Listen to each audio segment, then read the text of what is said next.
Cricket world cup league 2 में कल कहीं न कहीं 2 मैचेस हुए और जो पहला मैच वहाँ पर हुआ राउंड 5 में वो था नामीबिया वर्सेस यूएई, जहाँ पर एक हाई स्कोरिंग चेज़ यूएई ने कंप्लीट किया और एक रिकॉर्ड चेज़ था जो किसी एशियन एस्ट्रिया टीम की तरफ से। कल वो मैच का एनालाइज़ हम आपके सामने प्रेज़ेंट नहीं कर पाए क्योंकि पहली इनिंग जो है नामीबिया की वो हम देख नहीं पाए थे कि किसी काम की वजह से। और जैसे कि आपको पता है कि अगर हमने पूरा मैच नहीं देखा तो हम किसी भी सूरत में वो एनालाइज़ आपके साथ प्रेज़ेंट करते नहीं हैं। सिर्फ़ हाइलाइट देखकर एनालाइज़ प्रेज़ेंट करना ये बिल्कुल भी रियल क्रिकेट कभी ऐसा करता हुआ नज़र नहीं आता, क्योंकि पूरा मैच देखना ज़रूरी है, क्योंकि बीच में क्या हुआ वो सारी चीज़ें देखनी भी बहुत ज़रूरी होती है। लेकिन इस मैच को डेफ़िनेटली हमने पूरा कवर किया है, देखा भी है। तो चलिए इसका एनालाइज़ हम आपके सामने प्रेज़ेंट करते हैं। एंड कुछ ऐसे मैच होते हैं जिनका रिज़ल्ट्स जो है सामने देखकर जो आता है उसको देखकर बिल्कुल भी हैरानी नहीं जी होती, हाँ। और ये उनमें से एक मैच था। बहुत ही प्रेडिक्टेबल मैच ये हुआ है।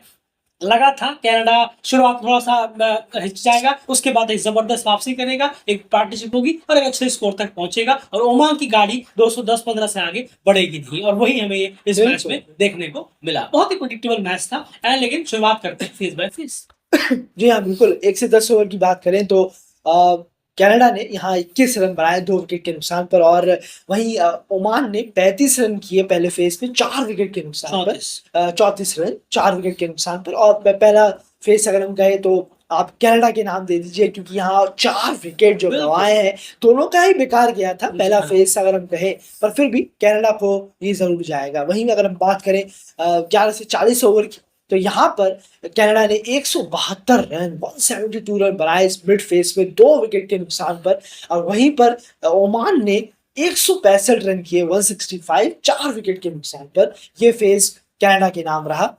41 से 50 यानी कि डेथ फेज की बात करें तो यहाँ पर 83 रन बनाए कनाडा ने 4 विकेट के नुकसान पर। और वहीं 18 रन किए ओमान ने इस डेथ फेज में। सिर्फ और जो 2 विकेट बचे थे उनके दोनों विकेट उन्होंने गंवा दिए और 46 ओवर तक ही ओमान बैटिंग कर पाए। बिल्कुल, 162 डॉट बॉल्स कनाडा ने खेली हैं और 174 डॉट बॉल्स यहाँ पर ओमान ने खेली। तो आप देख सकते हैं कि जो मिड फेस रहा है, वहीं पर थोड़ी बहुत फाइट हमें ओमान की तरफ से दिखी है, अगर बैटिंग की यहाँ पे बिल्कुल, बात की जाए। क्योंकि वहाँ पर उन्होंने 180 गेंदों में 165 रन बनाए, जो कि बहुत ही अच्छे इस रन रेट से उन्होंने ज़रूर, रन्स यहाँ ज़रूर, पर जी किए हैं। हाँ। लेकिन अनफॉर्चुनेटली विकेट्स वो लास्ट तक जाते-जाते 8 विकेट गँवा चुके थे, जब तक 40 ओवर वहाँ पर कंप्लीट होता। और लेकिन कनाडा का जो गया है जो मिड फेस और डेथ फेस, वो दोनों ही बहुत अच्छा बिल्कुल, गया है। बिल्कुल। खास करके मिड फेस बहुत ही शानदार गया, यहाँ पर उन्होंने 172 रन भी किए और विकेट महज़ 2 गँवाए, जो ज़रूर। कि कमाल की बैटिंग यहाँ पर हुई है। किनकी तरफ से कंट्रीब्यूशंस हुए हैं, चलिए जानते हैं। यहाँ पर कनाडा की बैटिंग की अगर बात की जाए यहाँ पर, तो कनाडा के जो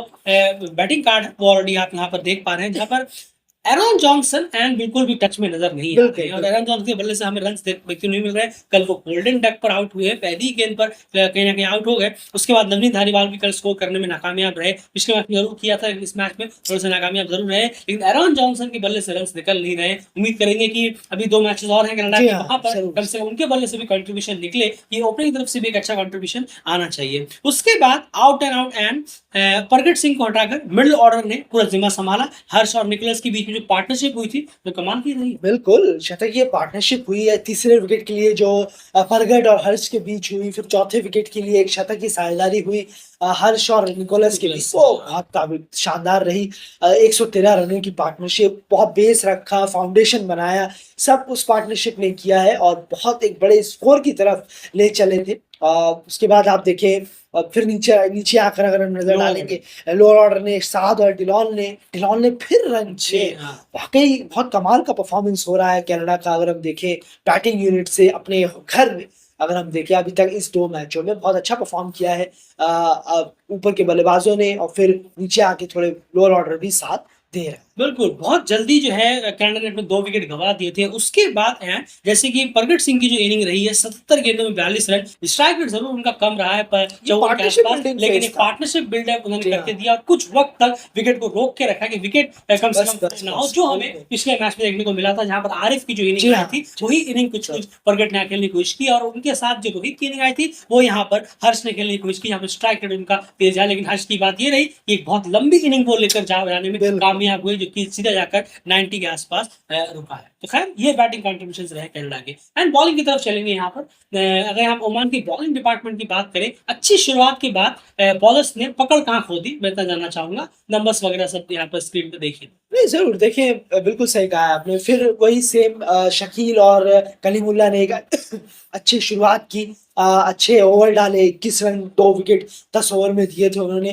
काफ़ी अच्छी शुरुआत रही और ये दोनों बॉलर्स काफ़ी अच्छा एक बेस रखते हैं, लेकिन उसका आने वाले बॉलर्स जो है वो पुरानी बॉल से फ़ायदा नहीं उठा पाते हैं और ये कहना होगा कि बहुत लैग कर रही है यहाँ पर बॉलिंग से, पुरानी बॉल से अगर हम देखें ओमान को। नई बॉल से अच्छा अच्छा गेम में रहते हैं वो शुरू के 10-12 ओवर, जी। लेकिन उसके बाद जैसे ही बॉल पुरानी होती है, थोड़ा-सा फील्डिंग खुलती है, तो वो बॉडी लैंग्वेज भी और बॉलिंग भी हमें दोनों डाउन होती हुई नज़र आ रही है ओमान की और सामने वाली टीम इसका फ़ायदा बहुत ज़्यादा और बहुत अच्छी तरह उठा रही है। बिल्कुल, यहाँ पे सही कहा कि जो पुरानी बॉल जैसे होती जा रही है, उसके बाद जो है बॉलर्स जो हैं, उस बॉल को यूटिलाइज़ करते हुए नाकामयाब हो रहे हैं, चाहे वो कोई भी बिल्कुल, बॉलर्स हो। मिड फेस में ओमान की जो दिक्कतें हैं बॉलिंग यूनिट में, वो सबसे ज़्यादा जी हाँ। निकल कर सामने अब तक आई हैं और जो कि बॉलिंग कार्ड में भी आप यहाँ देख सकते हैं। खैर, उसके बाद अब यहाँ पर बात करते हैं चेज़ की और ओमान जब चेज़ करने के लिए आया, जैसे कि हमने आपको शुरू में ही कहा कि बहुत प्रेडिक्टेबल था कि शायद 215-20 से आगे गाड़ी बढ़ेगी नहीं, क्योंकि पहले मैच में ही वो दिखा ही था। जैसे हमने आपके सामने कहा भी था कि अभी ये चीज़ एक्सपोज़ नहीं हुई है लेकिन अगले मैच में कनाडा के सामने चीज़ें हमें एक्सपोज़ होती हुई नज़र आएँगी। आप जाके उस एनालिसिस में सुन सकते हैं। एग्ज़ैक्टली वही चीज़ देखिए आज इस बिल्कुल, मैच में बिल्कुल। हमें देखने को मिला और जहाँ पर क्लियरली जो ओमान की बैटिंग है फिर से अपनी फ्रजाइलनेस उन्होंने दिखाई और उस चेज़ में कहीं भी वो आगे पहुँच नहीं पाए। यहाँ पर बैटिंग की अगर बात करें कंट्रीब्यूशन में तो ओपनर्स बहुत ही बुरी तरह फ्लॉप रहे। कश्यप और जतेंद्र जो पिछले मैच बहुत अच्छी शुरुआत दिलाई थी नेपाल के खिलाफ 75 के आसपास की, लेकिन इस बार बिल्कुल भी नहीं और जी सिर्फ हाँ, 6 गेंदें बिल्कुल। में 0 रन बनाकर कश्यप जो है अपना विकेट वो गँवा बैठे। तो दोनों ही ओपनर्स पूरी तरह से फ्लॉप हुए। इसके बाद आकिब इलियास के बल्ले से भी अब वो रन्स एंड हमें देखने को मिलते नहीं हैं। नहीं, बिल्कुल सही कहा है आपने और ये बहुत आकिब क्रूशियल इलियास मार्क है। ज़बरदस्त रनों से दूर हो चुके हैं। बहुत, बहुत ज़्यादा टीम बहुत ज़्यादा एक एक कहना होगा कि मझधार में फँसी हुई है कि ना कोई परफ़ॉर्मेंस ना उठता है, ना किसी का परफ़ॉर्मेंस आ रहा है एक कंटिन्यू बेसिस पर। जो ओपनर से उम्मीद थी शायद कि इस राउंड में ओपनर्स कुछ अच्छा करके देंगे, वो भी खत्म हो गए। जी। जतिंदर सिंह को ए साइड के बेस पर लिया गया था, ए साइड में उन्होंने रन्स किए थे, वो भी खत्म हो गए।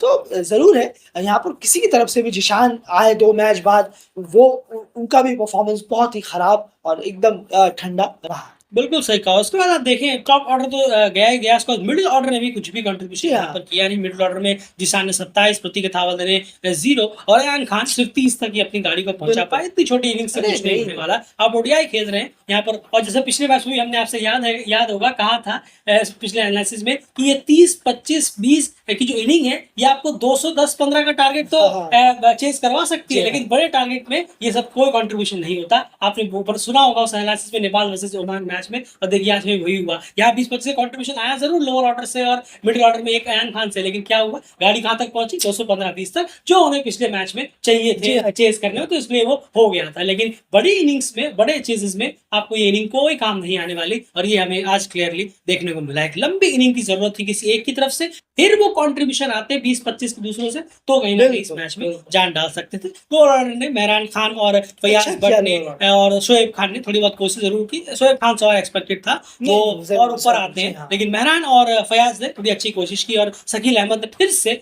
बल्ले से भी रन करने की कोशिश की, जो जिन्होंने नेपाल के खिलाफ मैच भी जिताया था जी हाँ। लास्ट में, तो फिर से कोशिश की, लेकिन एट दैट इतना काफी नहीं था। स्कोर बहुत बड़ा पहाड़ बिल्कुल। कहीं ना कहीं उनके सामने खड़ा था। एंड कनाडा की बॉलिंग की बात करते हैं। इस टोटल अच्छा खासा था, डिफेंड करने के लिए काफी बॉलर्स के पास रन जरूर थे, लेकिन फिर भी बॉलिंग किस तरीके की रही है, किन एरियाज में और कैसी कैसी बॉलिंग सारे बॉलर्स की यहाँ पे हमें देखने को मिली। नहीं, ज़रूर देखिए कलिन सना भी आए, उन्होंने भी शानदार बॉलिंग कराई और डिलॉन हेलिज़र लेंथ काफ़ी अच्छी रखी है।